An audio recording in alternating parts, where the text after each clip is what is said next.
We're back now at 7:44. Imagine sleeping through an entire family vacation or days of work or school. It's actually what happened to a 15-year-old girl who suffers from an extremely rare disorder that causes her to doze off for days on end. Here's NBC's Stephanie Gosk.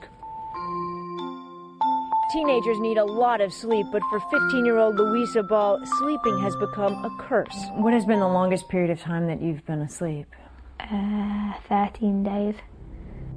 Unlike the fairy tale, this sleeping beauty has no Prince Charming coming to wake her up. She has Klein-Levin syndrome, a rare condition with only 1,000 known cases around the world. This kind of state lasts for about 1 to 2 weeks generally, and then it disappears suddenly.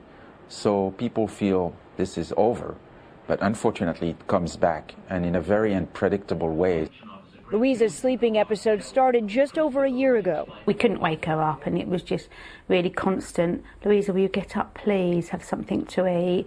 And she just didn't have the energy to even open her eyelids. A pediatrician in London made the diagnosis for the family. A frightening syndrome with no cure, only a chance Louisa would grow out of it. Since then, every 4 to 5 weeks, her family and school friends pick up the signs that sleep is setting in. I'm vague, I don't talk much. And they're like, Louisa's going into an episode. And I'm like, yeah. And then I realise I'll need to go home. While asleep, life passes her by. Dancing is Louisa's passion, but this year she keeps missing recitals. Schoolwork and her social life suffer. I usually just catch up on it, and I'm like back to normal. I mean, do you wake up and go, what's the gossip? Yeah. Yeah. Like obviously, like everyone's just got so much to tell me. I'm like almost bombarded with everything. Her parents have a harder time staying upbeat. They almost have to force feed her to keep her alive. You lose your daughter in a way. I do, yeah. She doesn't cuddle you. She doesn't talk to you. And they also have to defend their daughter from the skeptics who say she's just another teenager with an attitude problem. This is somebody who's losing a third of their life to sleep, for no reason of her own. It's a real-life fairy tale that this family hopes will have a happy ending. For today, Stephanie Gosk, NBC News, Worthing, England. Dr. Emmanuel Mignot is a psychiatry professor and the director of the Center for Narcolepsy at Stanford University. Dr. Mignot, good morning to you. Good morning. Is this a virus that causes this? Is that what a lot of people believe?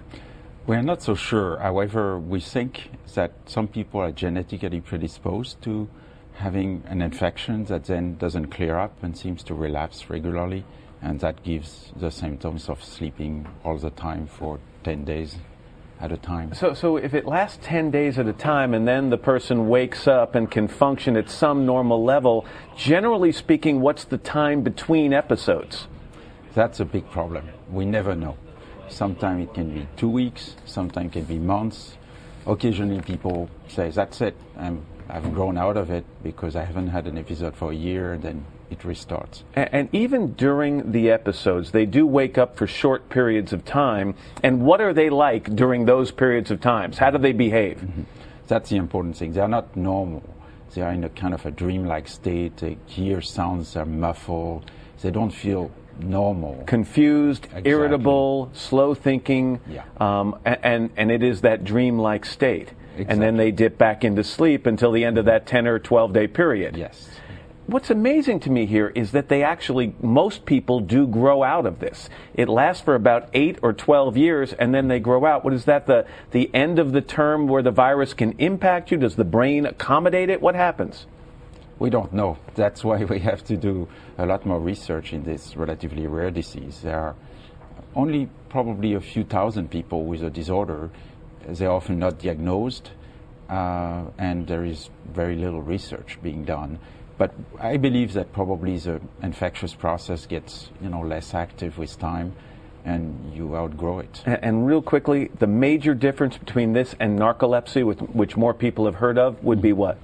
Oh, it's completely different. Narcoleptic patients, they just sleep all the time, and they have difficulties staying awake. That's a major problem, and it's a lifelong disorder. Once you start narcolepsy, you have it for life. Whereas here, it's episodic. It's on, off, and that's what's really dramatic in Klein-Levin. Life-altering for the people who have it. Dr. Mignot, thank you very much for your input. We appreciate it very much.